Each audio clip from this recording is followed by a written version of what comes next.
Hey up, it's Steve from the Old Yorkshire Geek, and welcome to the next part in my series. My favourite films from each year that I have been alive. Since I can never remember. I'm going to have to write it down, aren't I? I'm going to have to think of a title and write it down because I can never remember. Favourite films for each year that I've been alive, or since I was born for each year. Whatever. We're on 1975. Bit of a clue there to one of the films that is in this list. One of the greatest films ever made, in my opinion, and easily at the top of this list. My lists aren't generally countdowns or, whatever, with number one being the best or whatever. But in this case, it easily is. It easily is. Right, so before we start, like and subscribe, share the videos, drop a comment, hit the notification bell if you're subscribed already. This will also go up onto Rumble, and I think that's it. But so there we go. As usual, I'll say, like I've just said, my lists are not a countdown. They're just a list of my favourite films from this particular year. Not necessarily the best films from this particular year, apart from that one. But there we go. And this year I've got an honorary mention, or what's the phrase? Something like that. Honourable mention. So we've got 6 to look at today. A top 5 and then another one. Just to make it more confusing. Right, so first off, let's just start and get the shark in the room out of the way. The first one, obviously, is Jaws. Classic film. One of the few films I think that is better than the book it's based on, because I've read the book. The book's fine, but I think the film's better. I think most people would agree on that. I bet Peter Benchley would agree on that.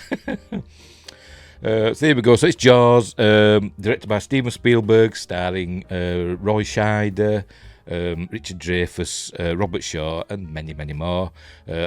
We all know the story. A shark stakes a claim onto a New England town called Amity. Not Amityville. I'm guessing it's supposed to be based on that, because they talk about them being islanders. They talk about Amity Island, but I think they talk about Long Island, where Amityville is. But whatever. And the shark stakes a claim in the waters off the island, the town of Amity, and starts eating people. The mayor doesn't want to know. He thinks, it's all overblown. He tries to sweep it under the rug. 4th of July is coming up, the busiest time of the year. It's going to be like a smorgasbord. So the police chief calls in help in the form of Richard Dreyfuss, who's a shark expert. And they go out on a boat called the Orca with Robert Shaw as a crusty old fisherman. And, magnificence ensues. Everybody's seen this film, surely. They must have. It's a brilliant film. Mostly because the shark didn't work. That's I think they did a documentary about it called that, The Shark's Not Working. And it just heightened the tension because they couldn't get the shark to work. So basically most of the film you see of the shark is just its fin. And then when they did get the shark to work near the end, it's not great looking, is it? It's all said and done. But, it's still one of the greatest films of all time. And some say it's the first blockbuster. I don't really agree with that. I think King Kong was the first blockbuster, the 1933 original. But this was the first $100 million film. I remember that being a big thing at the time. And they thought it'd be, one of the most successful films for a long time. And then 2 years later, another little film called Star Wars came along and blew it out of the water. But there we go. That's Jaws, the first up, the greatest film, one of the greatest films ever made. Steven Spielberg's second theatrical feature after Sugarland Express. But there we go, and he did amazing. And it almost, I think he almost quit, didn't he, in the middle of this film? I think because it was so hard to make and there's so many problems with it. I think he almost quit in the middle of the film. I think he disappeared for a few days. Nobody knew where he was. But he was basically holing up in his hotel room or motel room or wherever he was staying. Because he didn't want to go. We all know that feeling. Sometimes we never want to go to work, do we? We've all been there. But anyway, so there we go. So that's Jaws. Amazing film. Right, moving on. We're moving across the other side of the world now to Japan. with one that you might think, what's this doing in here?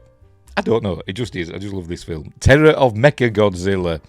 One of the original Godzilla films from Toho Studios, directed by Ishiro Honda.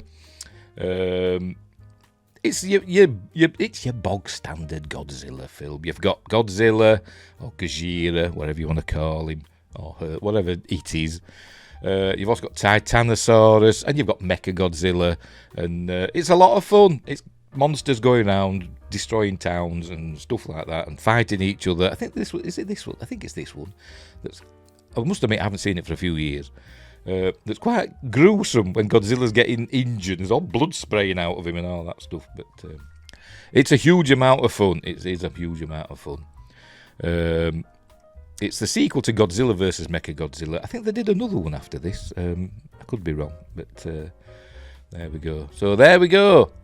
Terror of Mechagodzilla. I remember seeing it when I was younger. I think Channel 4 in the UK, they did a Godzilla season where they showed lots of the old Toho Godzilla films. And I caught it then, and I thought it was amazing. I saw the others as well, but for some reason the Terror of Mechagodzilla stuck out. Maybe because there's a big giant robot Godzilla in it, but but there we go. That's it, Terror of Mechagodzilla. Right, next up.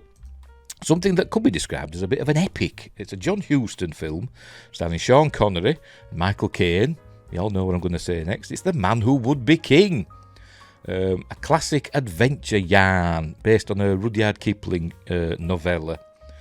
It's also got Christopher Plummer in, who's not in it much. He plays Rudyard Kipling. Got Sean Connery and Michael Caine as two ex-British Army soldiers. They're not officers. I think Sean Connery might be a sergeant. Again, I've not seen this film for a long time. And they decide to go off on an adventure looking for riches, and they end up in somewhere in I suppose like Afghanistan, somewhere in the wilds of mid-Asia, Kafiristan it's called, the place where they end up. And Sean Connery, they go into this area, a bit like the Magnificent Seven, I suppose, where this area is plagued by bandits or invading armies, and Sean Connery and Michael Caine use their British Army experience to organise these people in this city to ward off or fight off the invading forces. And Sean Connery's character, Danny Dravot, is that how you pronounce it, Dravot? Gets hit with an arrow, and he survives because it actually goes into a pouch or something. It doesn't kill him, and they think he's a god, and they make him the king, and it all goes to his head, and so the fallout and stuff like that. There's Daniel and Peachy, who's the Michael Caine character, and it's an amazing film. It's like I say, it's epic. It's an epic film, which might be expected from a film directed by John Huston. Had a budget of $8 million. Didn't do amazing at the box office, but it's like a classic film now. I think it's classed as a classic film that everybody seems to like. It's up there with Zulu and films like that, classic period action war films. But there we go. So that's it. Anyway, The Man Who Would Be King. Right. So next up. Spooky Shenanigans in Australia now, from The Picnic at Hanging Rock, from Peter Weir, one of his earlier films. I think before this he did The Cars That Ate Paris, which I've never got round to watching. I'm going to have to get round to watching that, The Cars That Ate Paris.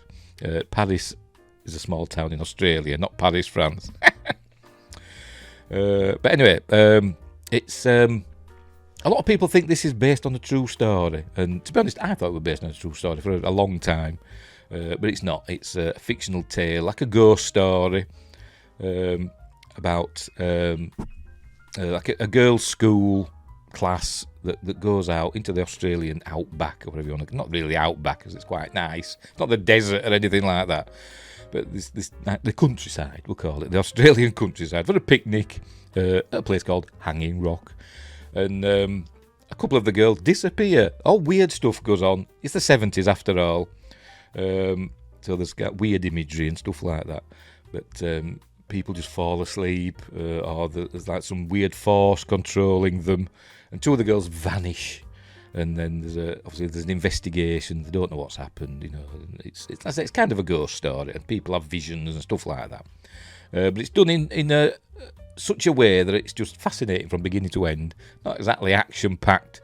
As I said, it's kind of weird, but it's just a fascinating, gripping film. So there we go. So that's Picnic at Hanging Rock. Next up, and finally for my top 5, we've got me. My honourable mention to come, but next up is Rollerball, the 1975 version, obviously, starring James Caan, John Houseman, Maud Adams, and Ralph Richardson, directed by Norman Jewison. It's a sci-fi thriller, satire, whatever you want to call it, along the lines you might think of, like The Running Man or something like that, where the future is sometimes, for a certain few, for the elite, it's kind of a wonder. It's like Soylent Green as well. It's one of those sort of films where for a privileged few, it's a wonderful existence, but for the masses, they're kept in line by violent televised sports. Nowadays, it's like wrestling and stuff like that, isn't it? And in The Running Man, it was The Running Man show. In this one, it's Rollerball, which is like a cross between like roller derby or roller derby, whatever you want to call it, and it's like basketball or whatever. I guess this kind of inspired the 2000 AD story, The Harlem Heroes, which were a similar sort of tale, except they flew about with jetpacks rather than use motorcycles. It's all about James Caan as Jonathan E, or Johnny E, or whatever they called him. And he doesn't want anything to do with the sport anymore. It's getting too violent. People are dying and stuff like that. But, the people love it, and they love him. And it's all about that. It goes into a final match, and like I say, people are dying left, right, and centre, and all that stuff. I won't spoil it how it ends. Obviously, being the 70s, kind of downbeat, I suppose, but it's an entertaining film with some great, sports scenes with the motorbikes and all that. I've not seen the remake. The remake came out in like 2002, didn't it? I've not seen that, so I don't know if that's any good or not. I don't know. Probably not, but there we go. So that's Rollerball. Right, and by the way, it's adapted from a short story called Rollerball Murder, by the way. Thanks, Wikipedia. And finally, my honourable mention for this year. People are probably screaming, why hasn't he mentioned Monty Python and the Holy Grail? Well, my honourable mention is Monty Python and the Holy Grail. Not my favourite Monty Python film. I think Life of Brian is my favourite Monty Python film. But this was a lot of fun. It's obviously a comedic take on the Arthurian legend, where King Arthur and his Knights of the Round Table go searching for the Holy Grail. And, it's silly because it's Monty Python. They don't even have horses. I think they couldn't afford horses or something like that. There was something in the film that they couldn't do. They couldn't get horses, or they couldn't afford them, or they couldn't afford the insurance, or something like that. Or none of them could ride horses. I don't know. So they just used coconuts. And they're just clopping along with coconuts. But anyway, we all know the story. He goes searching for the Holy Grail. There's a killer rabbit. He has a fight with a black knight. It's just a scratch and all that, the one. And stuff like the knights who say, nee, that one. It's got loads of stuff in it. It's a lot of fun, I urinate in your general... No, I fart in your general direction. Stuff like that. That fella in that one. It's just fun. It's Monty Python. It's not to be taken seriously. So there we go. I forgot who was directed by Terry Gilliam, Terry Jones, starring the usual gang, Graham Chapman, John Cleese, Terry Gilliam, Eric Idle, Terry Jones, Michael Palin, the usual Python gang. So there we go. So that's my top 6 of 1975. We'll go through them again. Before we go, first up we had Jaws, then we had Terror of Mechagodzilla, then The Man Who Would Be King, Picnic at Hanging Rock, and then Rollerball, and my honourable mention for 1975 was Monty Python and the Holy Grail. So there we go. So that's my list for 1975. Hope you agree with it, and if you've got your own list, put it in the comments down below. Say whether you agree or disagree with my list. They're just my personal favourites for that year. I've got to admit, most of them I've not seen for a long time, apart from Jaws, obviously. But everybody watches Jaws at least once a year, in my opinion. There we go. Right, what's 1976 got to offer us coming up? It's another year with an honourable mention. We've got We've got a war film. We've got a horror, 2 horror films, a sports movie. You might guess. A bit of Doug McClure and a sci-fi. So there we go. So that's what 1976 has in store for us. A bit of a clue there. Right, so we'll leave it there. So thanks for watching. Wherever you are, look after each other. And until next time, I'll see you.